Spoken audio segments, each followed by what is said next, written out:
Ayan, hello po. Magandang gabi, magandang umaga, 'no? Kung nasaan panig tayo ng mundo, ayan. Magandang gabi sa inyo ng Wednesday, ha. Wednesday pa rin po ngayon. Ayan, gabi na, ayan. Sana po lahat ay nakauwi na at medyo lumalakas na naman ang hangin, ano? Ibig sabihin po niyan ay karugtong ang ulan. Ayan po, ha. So, sa unang dalawang card na nagmamadali, meron tayong The Judgment at meron tayo ritong Four of Wands. Ayan. Tignan pa natin, ha. Take only what resonates pa rin po, and this is a timeless reading. So, kung kailan ito mapanood ninyo, baka maaring doon nyo kailangan, ano, at makaresonate kayo sa reading na ito. Ayan, ha. Sige, tignan pa natin. Sana po ay nasa maayos ang lahat, ha. Kung medyo tayo may kalungkutan o kung ano man, alam niyo yan. Hanap tayo ng paraan para tayo sumaya at makalimot sa mga problema po. Ayan. Ito na, kompleto na, no? Meron tayong The Judgment. We have here the Four of Wands. Then meron din tayo ritong Ten of Swords. At meron tayong Nine of Wands. Okay. Sige. Tingnan pa natin. Tingnan pa natin po, ha? Ganda naman ang ating ilaw. Liwanag. Ayan. Dalawa sila ngayon.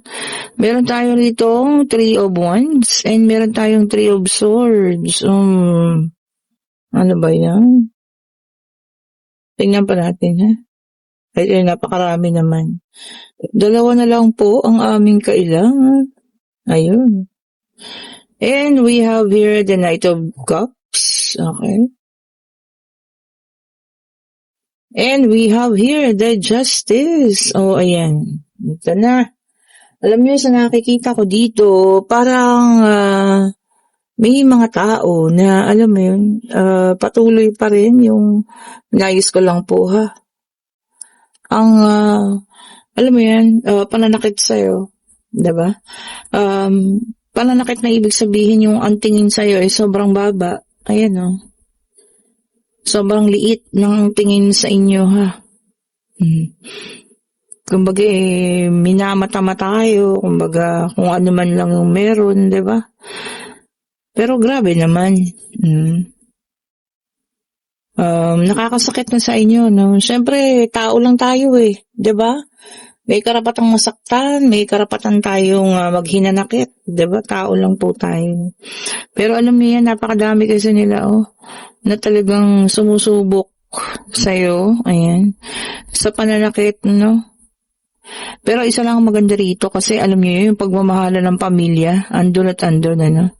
Kahit maraming taong gustong manakit sa'yo, gustong talagang, alam mo yan, ibaba ka, imbis na bigyan ka ng confidence para mas mapabuti mo, hindi mas lalo ka nilang nilalaglag, alam mo yun, ayan, Pero ito, huwag kang mag-alala, ha.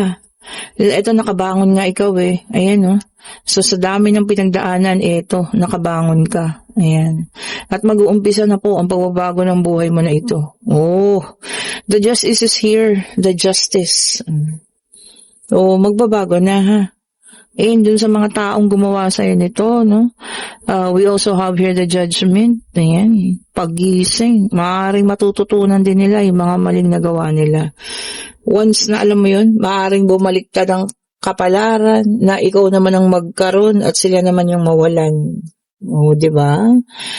Alam niyo kasi hindi naman natin masasabi ang panahon. Hindi palagi pong nasa angatan, Hindi rin naman palaging nasa baba. So kung ngayon, ikaw po'y kanila pang tinatapak-tapakan at pinamaliit ka pa nila, pagbutihan palalo po. Paghusayan mo pa. Kasi alam mo yun, hanggang hindi mo na ang tawag dito hanggang maabot mo yung talagang para sa iyo, ha. Hindi ka naman papabayaan ng Panginoon, lalo na alam ng Panginoon yung mga pinagdaanan mo. Nakikita niya kung ano man yung pinagdadaanan mo sa ngayon. Di ba? Paghusayan mo pa po, pagbutihan mo hanggang makita nila na kinaya mo at kakayanin mo pa. And we have here the Queen of Wands. So, ayan, no gender specification tayo ha. Pwedeng sa babae ito, lalaki, LGBTQ. Ayan. Sabi niya rito, no? Talagang yung energy mo. And yung strong, tapang, lakas, no? Diba? Yun talaga yung kailangan. Kailangan maging matapang tayo, ha? Maging matapang tayo sa hamon ng buhay. Ayan. At kailangan maging malakas para po makaya natin ang lahat ng mga bagay-bagay na ito. Oh, 'di ba naman? 'Yun ang mga sangkap para matapusan mo at mapagtanggumpayan mo kung ano man tong mga bagay na hinaharap mo ngayon na sobrang mabibigat. And we have here also the Three of Wands. Ayan. Alam niyo yun, hard work. O, diba? Sipag sa trabaho. Ayan, isa pang sangkap yan. Para talagang maayos na tuluyan. Magsipag, magpatuloy, at syempre magdasal. Kasi wala namang hindi ibinibigay ang Panginoon ng hindi natin kakayanin diba? Lahat po yan kakayanin natin. Lalo't higit. Alam ng Panginoon na alam mo yun. Nakikita niya na yung paghihirap mo. Minsan, kinakailangan nating maranasan yung sobrang hirap. No? Para, alam mo yan, pagdating nung magagandang bagay na mangyayari, manghihinayang ka na mawala pa. So, pahahalagahan mo. O, diba? Yun din yung isang dahilan dun Kaya nararanasan natin yung hirap para pag dumating na yun, pahahalagan mo lahat ng bagay na ibibigay sa ng Panginoon. Ooh, we have here the Nine of Cups. O, ito na, sabi ko sa inyo, 9 na beses nakasaganaan. Ayan, ang paparating. 9 na beses na blessing ang paparating. O, saluhin na po lahat yan, ha? Saluhin na po. At yun nga, huwag tayong titigil hanggat na, alam mo yan, hindi natatapos yung mga pangmamata, pangliliit nila sa iyo, diba? Pangmamaliit. Ayan sabi niya nga, conflict. Talagang hindi mo alam na wala kang ginagawang masama, pero bakit ang init ng dugo nila sa iyo, diba? Kasi alam mo kung bakit? Kasi nakikita nila na magiging successful ka. Oh, 'di ba? Nakikita nila na maaangatan mo sila. Kaya ganoon. And we have here the Three of Cups. Ayan. Magiging masaya. Magkakaroon ng kasiyahan. Ha? Kung ngayon puro kalungkutan ang iyong nararanasan, magiging masaya rin po. Oh. Darating na yung panahon ng kasiyahan, ng selebrasyon. 'Di ba? And meron din tayo rito Nine of Swords. Ayan. Sa ngayon talagang sobrang baba ng tingin mo sa sarili mo. Sobrang liit. Kumbaga mas lalo kang nade-depress, mas lalo kang nasasaktan. Alam mo yun, walang masama sa pagluha. Diba? Kung diyan mo talaga mai-express yung sama ng loob mo, yung sakit na nararamdaman mo, okay lang po. Pero pagkatapos niyan, bumangon, di ba? Tumayo, kumilos, di ba? Yun yung pinakamaganda Pagkatapos ng sakit, gumawa pa rin, di ba? Huwag kang huminto. Sabi ko nga, di ba? Hanggang makuha mo yung gusto mo, yung para sa'yo. And we have here the Emperor. Stability is coming. Oh, ayan na ha. Ang the Emperor na ang nagsabi. Magiging stable na ang lahat. Hindi na kagaya dati. Oh. And we have here the Page of Swords. Ayan. Sabi niya rito, kailangan itaas mo na rin ang iyong swords pagdating ng mga panahon na yun. Bakit? Diba? Baka maaari yung mga taong ito, sila naman ang mailangan ng tulong sa'yo. Naku naman. Bakit pa? Diba? Pagka nagkataon na yun, hindi ko sa namin namang magdamot kayo, pero wag niyong kakalimutan yung mga panahong kayo'y kanilang, alam niyo yan, dinaot-daot. Pero kung kaya naman ninyo magbigay, okay lang naman po yan. Baka basta bukal sa puso ninyo. O, diba? Kasi mas mabuti kayong tao kaysa sa kanila. O, eto na, ang ating pangatlong deck of cards. Ito yung pwedeng sa'yo, pwedeng kung kanino man ha. Deck only what resonates pa rin.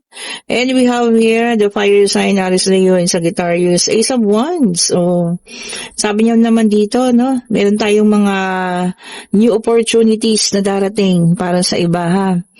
Oh, may mga oportunidad. Huwag din nyo sayangin, ha? May kasabihan nga tayo, no? Opportunity only knocks at once. Isang beses lang daw kumatok. So, papasukin, ha? Baka mamaya hindi naman na maulit. Naku, yun lang. Papasukin yung mga oportunidad na ito. And we have here the Page of Cups, Water Sign, Cancer, Scorpio, and Pisces. Ayan. Ito, magaganda, mga magagandang balita at mga sorpresa pa ang parating, ha? O, yan. Kung kanino man yan. O, i-claim na natin ang mga surprise na yan. Baka kasi malaking tulong sa atin, di ba? O. And we have here the Four of Cups, Water Sign, Cancer, Scorpio, and Pisces. Okay. And then, meron tayo rito, restlessness or pagkapagod. Pagod na, di ba? Parang pangatlong kalagitnaan pa lamang ng linggo ay nakakapagod na. Totoo naman po.